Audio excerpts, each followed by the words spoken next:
Hello good morning students. તો આજે આપણે ભણીશું કે આદર્શ ગર્ભનિરોધક કેવું હોવું જોઈએ. આપણે ગર્ભનિરોધક પદ્ધતિઓની વાત કરવાની છે. ગર્ભનિરોધકનો પોઈન્ટ વિશે આપણે લાસ્ટ વિડીયોની અંદર ભણી ચૂક્યા હતા. ગર્ભનિરોધક મતલબ કે જે સ્ત્રીના અંડકોષ જે છે એની પાસે પુરુષના શુક્રકોષને આવતા અટકાવવા, એટલે કે બંનેનું મિલન થતું અટકાવવું, જેથી કરીને સ્ત્રી પોતે ગર્ભવતી ન બને. તો એના માટે આપણે જોઈએ કે આદર્શ ગર્ભનિરોધક કેવું હોવું જોઈએ જેથી કરીને ગર્ભ ધારણ થાય નહીં. તો પહેલો એના માટેનો પોઈન્ટ છે કે ઉપયોગ કરનારના હિતનું રક્ષણ કરવાવાળું હોવું જોઈએ.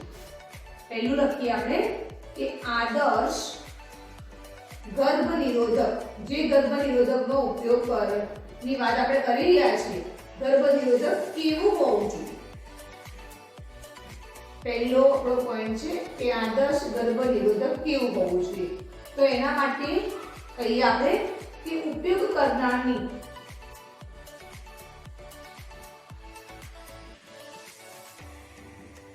કરનારના હિતનું રક્ષણ કરવાવાળું, જે ગર્ભનિરોધકનો ઉપયોગ કરશે એના હિત માટે હોવું જોઈએ. મતલબ કે એનાથી એને કોઈ આડઅસર કે એવું થવું જોઈએ નહીં, એના હિત માટે હોવું જોઈએ. કે એ જે કારણસર ગર્ભનિરોધકનો ઉપયોગ કરી રહ્યો છે એ દંપતી માટે એ નિષ્ફળ ન જવું જોઈએ. અધરવાઇઝ કે એ જે મુદ્દાને ધ્યાનમાં લઈને ગર્ભનિરોધકનો ઉપયોગ કરે છે એ ઇઝીલી થવું જોઈએ. સેકન્ડ પોઈન્ટ છે સરળતાથી પ્રાપ્ય હોવું જોઈએ. સરળતાથી પ્રાપ્ય એટલે કે મેડિકલ સ્ટોર છે કે પછી હોસ્પિટલ છે એમાં ઇઝીલી મળી જવું જોઈએ. અત્યારે આપણા ઇન્ડિયામાં ફોરેન જેવું નથી, ભારતની અંદર ફોરેન જેવું નથી કે લોકો ગમે ત્યાંથી લઈ આવે અને અવેલેબલ ગમે ત્યાં હોઈ શકે. આપણા દેશમાં અત્યારે પણ લોકો આના માટે શરમ અનુભવે છે. એટલા માટે એ મેડિકલ સ્ટોર્સ હોય કે હોસ્પિટલ હોય ત્યાં આપણને સરળતાથી પ્રાપ્ય હોવું જોઈએ. એના પછીનો પોઈન્ટ છે વધુમાં વધુ અસરકારક હોવું જોઈએ.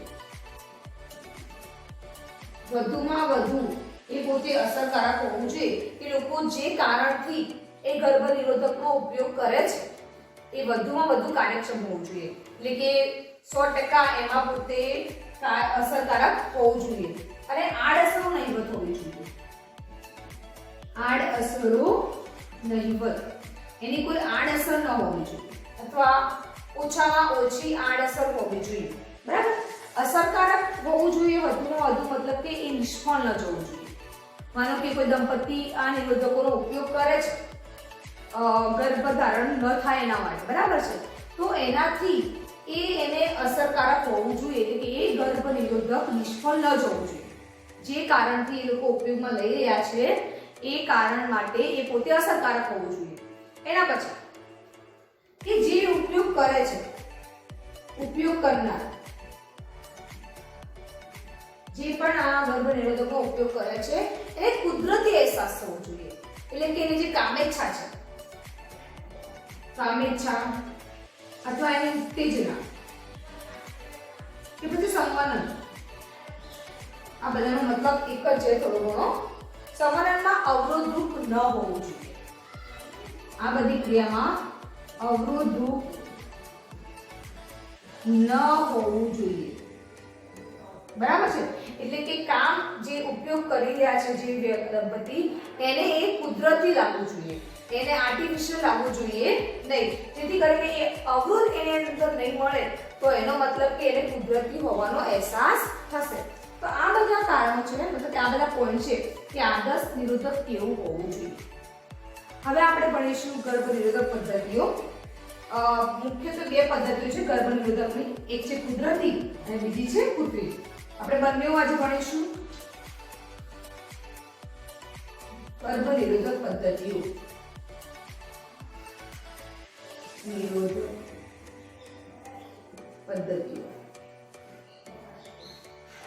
મુખ્યત્વે બે છે, કુદરતી એન્ડ કૃત્રિમ. એકચ્યુઅલી જે કૃત્રિમ પદ્ધતિઓ જે છે એ 100% એના તમને મિક્સ કુદરતી અને કૃત્રિમ ભેગું પણ હોય તો પણ આપણે એને કૃત્રિમ પદ્ધતિઓ તરીકે ઓળખીએ છીએ. હવે વાત કરીએ ગર્ભ નિરોધક પદ્ધતિઓનો મુખ્ય કાર્ય શું અથવા એ શા માટે ઉપયોગમાં લેવામાં આવે છે. તેનો મેઇન કાર્ય એ છે કે સ્ત્રીના અંડકોષ અને પુરુષના શુક્રકોષને ભેગા ન થવા દેવા. ગર્ભ નિરોધક જે ડિવાઇસ છે અથવા જે ઉપકરણો હોય કે પછી જે પદ્ધતિઓની આપણે ચર્ચા કરી રહ્યા છીએ એનું મેઇન એમ એ છે કે સ્ત્રીના અંડકોષ અને પુરુષના શુક્રકોષને ભેગા ન થવા દેવા. તો આપણે સૌપ્રથમ કુદરતી પદ્ધતિઓની વાત કરીશું. ફર્સ્ટ આપણે વાત કરીશું કુદરતી પદ્ધતિઓ.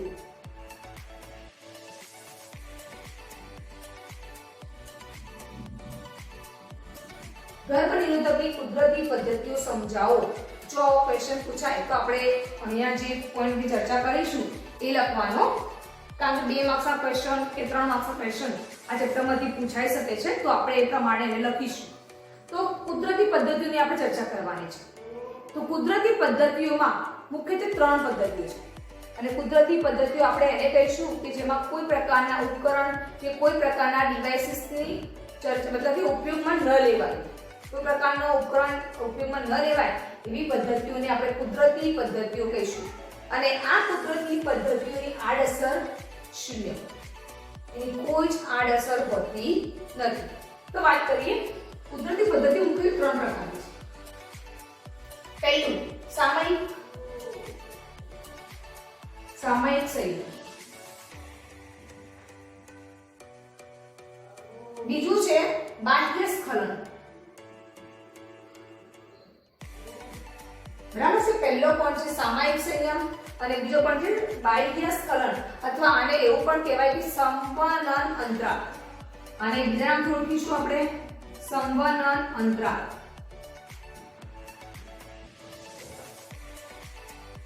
અને લાસ્ટ છે દૂધ સ્ત્રાવ એ મેનોરિયા. દૂધ સ્ત્રાવ એ મેનોરિયા, જેને આપણે કહીશું ઋતુ ચક્રની ગેરહાજરી. ઓકે, તો આપણે આ વાત કરીશું કુદરતી પદ્ધતિઓની. આપણે હવે 3 પદ્ધતિઓ વિશે સમજીએ. પહેલો પોઈન્ટ છે સામયિક સંયમ, બીજો છે બાહ્ય સ્ખલન અને ત્રીજો છે દૂધ સ્ત્રાવ એ મેનોરિયા અથવા દૂધ સ્ત્રવણ તરીકે પણ ઓળખવામાં આવે છે. આને બીજા નામથી ઓળખાય છે દૂધ સ્ત્રવણ, મતલબ કે દૂધનો સ્ત્રાવ થવો. દૂધ સ્ત્રવણ એ મેનોરિયા. હવે સૌપ્રથમ આપણે વાત કરીશું સામયિક સંયમ. આમાં કેવું હોય તો આની અંદર એવું કહેવામાં આવે છે કે જે સ્ત્રી પોતે ઋતુચક્રની ક્રિયા દશા ધરાવે છે, તો સ્ત્રીના ઋતુચક્ર એટલે કે માસિક ચક્ર જ્યારે સ્ત્રીમાં ચાલુ હોય, મતલબ કે જે દિવસે સ્ટાર્ટ થયું હોય એ દિવસથી લઈ અને 10 થી 17મા દિવસ, 10 થી 17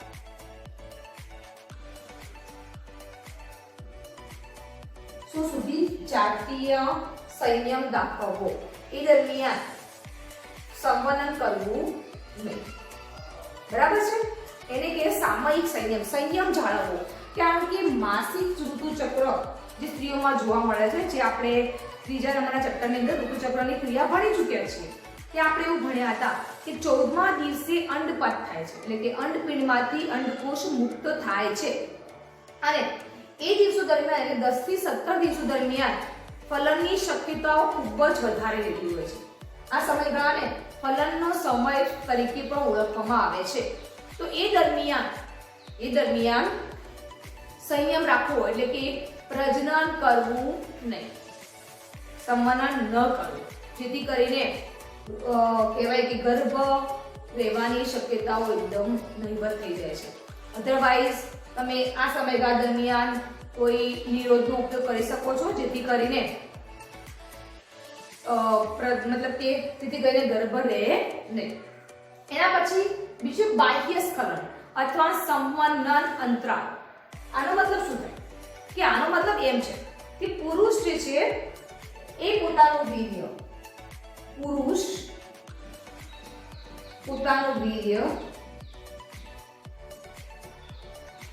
માદાના પ્રજનન અંગોમાં ન ઠાલવે. પુરુષ પોતાનું વીર્ય માદાના પ્રજનન અંગોમાં ન ઠાલવે આ ક્રિયાને આપણે કહીશું બાહ્ય સ્ખલન. તો એમાં કેવું હોય છે કે સંવનનની ક્રિયા દરમિયાન પુરુષ જે છે એ જ્યારે શિશ્નમાંથી વીર્યનું સ્ખલન થવાનું હોય એ દરમિયાન શિશ્નને માતાના યોનિ માર્ગમાંથી બહાર કાઢી દે. શિશ્નને જ્યારે માતાના એટલે કે માદાના યોનિ માર્ગમાંથી બહાર કાઢી અને વીર્યનું સ્ખલન યોનિ માર્ગમાં ન થવા દે એને કહેવાય બાહ્ય સ્ખલન. બહારની બાજુ સ્ખલન કર. બરાબર છે. યોનિ માર્ગમાં સ્ખલન ન કરતા બહારની બાજુ સ્ખલન કર.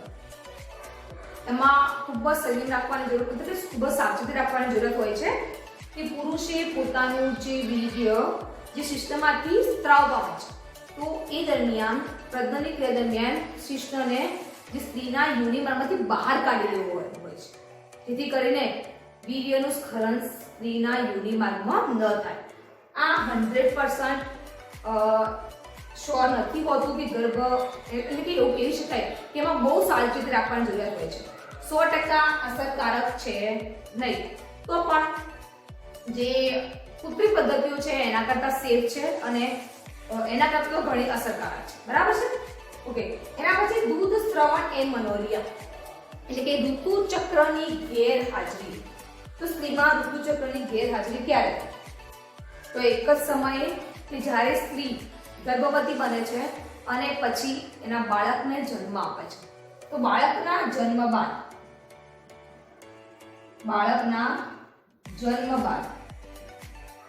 જ્યાં સુધી બાળક સંપૂર્ણ સ્તનપાન કરે છે બાળકના જન્મ બાદ જ્યાં સુધી બાળક સંપૂર્ણ સ્તનપાન કરે છે ત્યાં સુધી ઋતુચક્રની ગેરહાજરી હોય છે. એટલે કે સ્ત્રી પોતાના બાળકને જ્યાં સુધી સંપૂર્ણ સ્તનપાન કરાવશે ત્યાં સુધી સ્ત્રીમાં ઋતુચક્રની હાજરી જોવા મળતી નથી. તો જ્યારે ઋતુચક્રની હાજરી જોવા નહીં મળે તો સ્ત્રીની અંદર અંડકોષ પણ ઉત્પન્ન થશે નહીં અને અંડકોષ ઉત્પન્ન નહીં થાય તો ફલનની ક્રિયા થઈ અને ગર્ભ પણ રહેશે નહીં. પણ આ ક્રિયા વધુમાં વધુ 6 મંથ એટલે કે 6 મહિના સુધી જ અસરકારક છે. એના પછી એ અસરકારક હોતી નથી. તો આ થઈ ગઈ કુદરતી પદ્ધતિઓ. એકવાર ફરી આની પર નજર કરી લઈએ કે કુદરતી પદ્ધતિઓ મુખ્ય 3 પ્રકારની છે. સામયિક સંયમ જેમાં સ્ત્રી અને પુરુષે ઋતુચક્રના પહેલા દિવસથી ગણી 10 થી 17મા દિવસ સુધી પ્રજનન એટલે સંવનન ન કરવું જેથી કરીને એ ગર્ભની શક્યતાઓ એકદમ ઘટી જાય છે. એના પહેલા એના પછી એ સંવનન કરી શકે છે. બાહ્ય સ્ખલન તો પુરુષે પોતાના જે વીર્યનું સ્ખલન થાય એ પહેલા શિશ્નને યોનિમામાંથી બહાર કાઢી લેવાનું હોય છે જેથી કરીને એ પોતે ગર્ભધારણ ન થાય. દૂધ સ્રવણ એમનોરિયા એટલે કે ઋતુચક્રની ગેરહાજરી. સ્ત્રી પોતે જ્યારે બાળકને સંપૂર્ણ સ્તનપાન કરાવે છે એટલે કે માતા બાળકને પોતાનું દૂધ સંપૂર્ણ પીવડાવે છે ત્યાં સુધી સ્ત્રીની અંદર ઋતુચક્રની ક્રિયા જોવા મળતી નથી અને એ ક્રિયા લગભગ 6 મહિના સુધી જ હોય છે. એના પછી સ્ત્રીમાં ઋતુચક્રની ક્રિયા ચાલુ થઈ જતી હોય છે. ઘણી સ્ત્રીઓની અંદર 4 મહિને 5 મહિને પણ ઋતુચક્રની ક્રિયા શરૂ થઈ રહે છે. તો આ વધુમાં વધુ 6 મહિના છે પણ ઉપર નીચે તો આ ક્રિયાઓ રહેવાની હોય છે. એ બીજો પોઈન્ટ ભણવાનો છે આપણે અવરોધન પદ્ધતિઓ. તેની ચર્ચા કરીએ. અવરોધન પદ્ધતિઓ જેમાં કૃત્રિમ ઉપકરણોનો ઉપયોગ કરવામાં આવે છે. બીજો પોઈન્ટ છે અવરોધન પદ્ધતિઓ.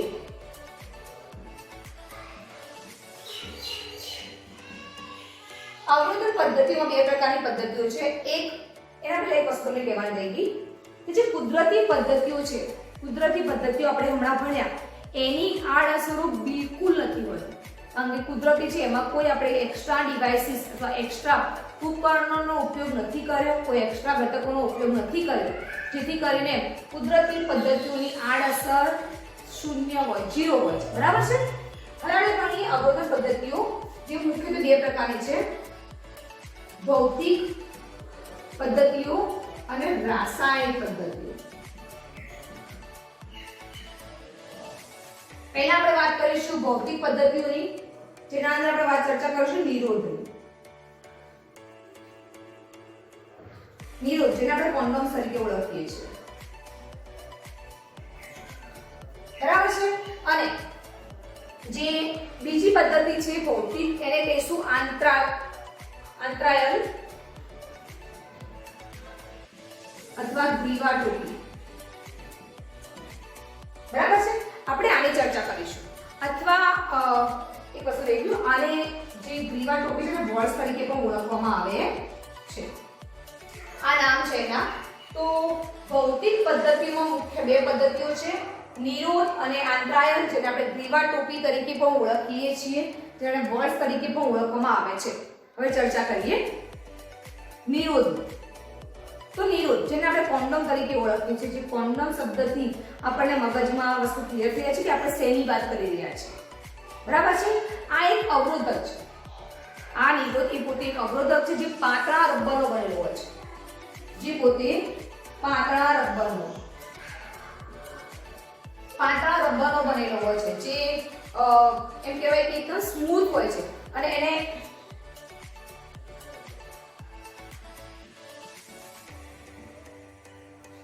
જેને લેટેક્સ તરીકે પણ ઓળખવામાં આવે છે. આ રબર ઊંચી જાતનું હોય છે, જે એકદમ સ્મૂથ હોય છે. બરાબર છે. હવે આપણે વાત કરીએ કે નિરોધ જે છે એ ફક્ત આપણે કોન્ડોમ શબ્દ પરથી આપણે એવું વિચારીએ છીએ કે ફક્ત પુરુષમાં જોવા મળે છે, પણ હકીકતમાં એવું હોતું નથી. નિરોધ સ્ત્રી અને પુરુષ બંને માટે અવેલેબલ હોય છે. પુરુષ માટે પણ જોવા મળશે અને સ્ત્રી માટે પણ નિરોધ જોવા મળતા હોય છે. પુરુષ અને સ્ત્રીના નિરોધના અંદર શું ફરક હોય છે તો એ ગણીએ. તો પુરુષનો નિરોધ જે છે, હું અહીં આપું બધું જોઈ શકો છો, જે પુરુષનો નિરોધ છે એ એના શિશ્નના આકારનો હોય છે. બરાબર છે. જે પુરુષ એ પ્રજનન એટલે કે સંવનન પહેલાના શિશ્નની ઉપર પહેરે છે. બરાબર છે. એટલે જે સ્ત્રીનું નિરોધ છે, જે તમે જોઈ શકો છો, હું દોરું છું, જે બંને બાજુએ આટલી રિંગ હશે, આ રીતે રિંગ હશે એની બંને બાજુએ. અને સ્ત્રીનું જે નિરોધ જે છે એ સ્ત્રી પોતે એની આંગળી વડે યોનિ માર્ગમાં મૂકે છે. આ રીતે તમને આકૃતિમાં દર્શાવું છું તમને હું. આ છે સ્ત્રીના પ્રજનનની આકૃતિ. હવે આપણને ખબર છે કે અહીંયા ગ્રીવા હોય છે. આ જે રચના છે, ઓકે, તમે જોઈ શકો છો કે આ સ્ત્રીના ગર્ભાશયની આકૃતિ છે. તો સ્ત્રી પોતે પોતાની આંગળી વડે આ જે નિરોધ છે એને અહીંયા દાખલ કરશે, જેથી કરીને શુક્રકોષો જે છે એ સ્ત્રીના યોનિ માર્ગમાં થઈ અને ગર્ભાશયમાં પ્રવેશ કરી શકતા નથી. તો આ જે છે એ સ્ત્રી અને પુરુષના અલગ અલગ પ્રકારના નિરોધ છે. બંનેના નિરોધ છે એ બીજી વાર ઉપયોગમાં લઈ શકાતા નથી. એક બીજી વાતની ચર્ચા કરી લઈએ. તો સ્ત્રીનો જે નિરોધ છે ફક્ત 95% જ અસરકારક છે, એ 5% અસરકારક નથી. એનું કારણ શું હોઈ શકે? તો એનું કારણ એ છે કે સ્ત્રી પોતે પોતાનો જે નિરોધ છે એ આંગળી વડે અહીંયા યોનિ માર્ગમાં દાખલ કરે છે. તો કોઈ કારણસર એ બરાબર અહીંયા ફિટ ન થાય. તો અહીંયા જે ગ્રીવાનું મુખ છે ત્યાં આપણને ખબર છે કે આ રીતના આ રીતની હોય છે, આ રીતે ગર્ભાશયનો ભાગ જે છે આ રીતે હોય છે. તો આ જે ભાગ છે ગ્રીવા યોનિનું જે મુખ છે ગર્ભાશય સાઈડ વાળું, તો એ જગ્યાએ બરાબર જો નિરોધ ફિટ નહીં થાય તો કોઈ જગ્યાએ સાઈડમાં ગેપ રહી જાય. માનો કે જેટલું શુક્રકોષો સાઈડમાંથી કોઈ અંદર જતા રહેશે, એને પ્રવાહી માધ્યમ હશે તો શુક્રકોષો એ સ્ત્રીના ગર્ભાશયમાં દાખલ થઈ અને અંડકોષને ફલિત કરી શકે છે. તો આના કારણે આપણે કહી શકીએ કે સ્ત્રીના નિરોધની જે શક્યતા છે એ 95% છે, જ્યારે પુરુષના નિરોધની શક્યતા 100% હોય છે. એ પુરુષ જે છે એના જે નિરોધ હોય એ ટોટલ સિસ્ટમને ઢાંકી દેતું હોય છે, તેથી કરીને શુક્રકોષો સ્ત્રીના યોનિમાર્ગમાં દાખલ થવાની શક્યતા 0 હોય છે. બરાબર છે. હવે વાત કરીએ આપણે આંતરાયલ એટલે કે જે ગ્રીવા ટોપી છે, જેને આપણે બોલ્સ તરીકે પણ ઓળખીએ છીએ. આંતરપટલ, જેને આપણે બોલ્સ તરીકે પણ ઓળખીએ છીએ. હવે એ કેવું હોય છે? તો એ કેવું હોય કે આ જે આકૃતિ જે છે અહીંયા સમજાવું તમને હું. તો જે આ જે ગર્ભાશય અને યોનિમાર્ગ વચ્ચેની જે જગ્યા છે ત્યાં આપણે ટોપી કે ઘુમ્મટ આકારનું આંતરપટલ હોય છે. ટોપી અથવા ઘુમ્મટ આકારનું આંતરપટલ હોય છે. આ આંતરપટલ જે છે એ પુનઃ ઉપયોગમાં લઈ શકાય છે. બરાબર છે. જે ગ્રીવાના ઉપરના મુખને ઢાંકી દે છે સંપૂર્ણ રીતે અને જેના દ્વારા શુક્રકોષો અંદર જવાની શક્યતા 0 થઈ જતી હોય છે. બરાબર. આ જે આંતરપટલ છે એ પુનઃ ઉપયોગમાં લઈ શકાય છે. બરાબર છે. આંતરપટલ પુનઃ ઉપયોગી છે. અને હવે આપણે લાસ્ટ ભણીએ રાસાયણિક અવરોધન પદ્ધતિઓ, જેના અંદર આપણે ઉપયોગમાં લેશું શુક્રનાશક ક્રીમ, ફોર્મ કે પછી જેલ. શુક્રનાશક ક્રીમ, ફોર્મ કે જેલ તરીકે આપણે લઈશું. ક્રીમ, ફોર્મ અથવા જેલ. બરાબર છે. આ શું હોય છે? તો સમાગમ પહેલા સ્ત્રી પોતે પોતાનો જે યોનિ માર્ગ છે એના અંદર આંગળી વડે આ ક્રીમનો લગાવી દે છે. ત્યારે સમાગમ પહેલા સ્ત્રી પોતે પોતાના યોનિ માર્ગમાં આ ક્રીમને આંગળી વડે લગાવી દે છે, જેથી કરીને શું થશે કે શુક્રકોષો જે સ્ત્રીના યોનિ માર્ગની અંદર દાખલ થશે એ શુક્રકોષો આ જે ક્રીમ જે છે એના કારણે શુક્રકોષોની ઊંટું ગ્રહણ કરવાની જે ક્ષમતા છે એ એકદમ ઘટી જાય છે. બરાબર છે. એટલે કે શુક્રકોષોની ઊંટું ગ્રહણ કરવાની ક્ષમતા આ ક્રીમના કારણે ઘટી જશે, જેથી કરીને શુક્રકોષો ઓક્સિજન લઈ શકશે નહીં. પરિણામે શુક્રકોષોનો નાશ થશે. શુક્રકોષો પોતે નાશ પામે તો શુક્રકોષો મૃત્યુ પામતા હોય છે. તો આ પણ એક અવરોધન પદ્ધતિ છે જે રાસાયણિક પ્રકારની છે. બરાબર છે. જે ક્રીમ, ફોર્મ અથવા જેલના સ્વરૂપમાં હોય છે એનો ઉપયોગ કઈ રીતે કરવામાં આવે છે? તો સ્ત્રી પોતે પોતાના યોનિમાર્ગ જ્યાં ભાગ છે ત્યાં ક્રીમ લગાવી દેશે. આ રીતે જો અહીંયા મેં લગાવી દર્શાવ્યું છે પ્રમાણે આંગળી વડે પોતાના આ જગ્યાએ ક્રીમ લગાવી દેશે, જેથી કરીને શુક્રકોષો અહીંયાથી એન્ટર થશે તો એ શુક્રકોષો જે છે એ ગુંગળાઈને મરી જશે, કારણ કે એને ઓક્સિજન ધારણ કરવાની ક્ષમતા ટોટલી 0 થઈ ગઈ, એટલે કે નહીવત થઈ જતી હોય છે. ઓકે. તો આ થયું આપણી અવરોધન પદ્ધતિઓ. આપણે વાત કરીએ કે અવરોધન પદ્ધતિઓ જે છે એ વધુમાં વધુ ઉપયોગી કઈ રીતે છે. તો અત્યારે આપણે જોઈએ કે આ પદ્ધતિનો ખૂબ જ ઉપયોગ વધી ગયો છે. તો આ પદ્ધતિઓ વધુમાં વધુ અસરકારક કઈ રીતે બને છે? તો એના કારણ છે કે અત્યારે આ બધી જે વાત કરી આપણે ભૌતિક અને રાસાયણિક ઘટકોની, ડિવાઇસીસની, તો એ સરળતાથી આપણને મળી જાય છે. મેડિકલ સ્ટોર હોય કે પછી હોસ્પિટલ હોય, સરકારી હોસ્પિટલ હોય, ત્યાં આપણને સરળતાથી મળી જતી હોય છે. બરાબર છે. બીજું કે લોકો આનો વધારેમાં વધારે ઉપયોગ કરતા એટલા માટે થયા છે. પહેલો પોઈન્ટ મેં તમને કીધો કે પહેલો પોઈન્ટ છે કે સરળતાથી પ્રાપ્ત છે એટલા માટે. સેકન્ડ, STDs અને ચર્ચા આપણે પહેલા કરી ચૂક્યા છીએ. જાતીય સંક્રમિત રોગો એટલે કે પ્રજનન દ્વારા ફેલાતા રોગોથી બચવા માટે લોકો આનો ઉપયોગ કરતા થયા છે. ત્રીજું, એડ્સ જેવા રોગો આના દ્વારા ફેલાતા નથી, જે લોકોમાં વધુ જાગૃત થયા છે હવે, જેથી કરીને આ બધા અત્યારની જનરેશનના લોકો અવરોધન પદ્ધતિનો ઉપયોગ કરતા થયા છે. એના પછી વાત કરીએ કે એમાં નિષ્ણાતની જરૂર નથી. એ કોઈ ડોક્ટર પાસે કે એટલે તમારે જવાની જરૂરિયાત હોતી નથી. ડોક્ટરની સલાહ સૂચનની પણ આમાં જરૂર હોતી નથી. અત્યારે કેવું છે કે આપણા દેશમાં અત્યારે પણ લોકો શરમાય છે આ બધી વસ્તુઓથી, સંકોચ અનુભવે છે કોઈ સાથે શેર કરતા પણ. બરાબર છે. એટલા માટે એ લોકો આનો ઉપયોગ એટલા માટે કરે છે જેથી કરીને કોઈની એડવાઇસ કે ડોક્ટરની પણ સલાહ લેવાની એમાં જરૂરિયાત હોતી નથી. અને લાસ્ટ, કે આ ગોપનીય છે. મેં તમને હમણાં જ કીધું કે લોકો આપણા દેશમાં અત્યારે સંકોચ અનુભવે છે અને ગોપનીય છે તો એનાથી એમને મોટી રાહત અનુભવાય છે. અને આ બધા STDs જે છે અને એડ્સ જેવા રોગોને ફેલાતા રોકવા માટે પણ લોકો અત્યારે આનો ઉપયોગ કરી રહ્યા છે. ઓકે. નેક્સ્ટ વિડીયોમાં આપણે આગળ બીજા પોઈન્ટ જોઈશું. અત્યારે એના સુધી જ જય હિન્દ, જય ભારત.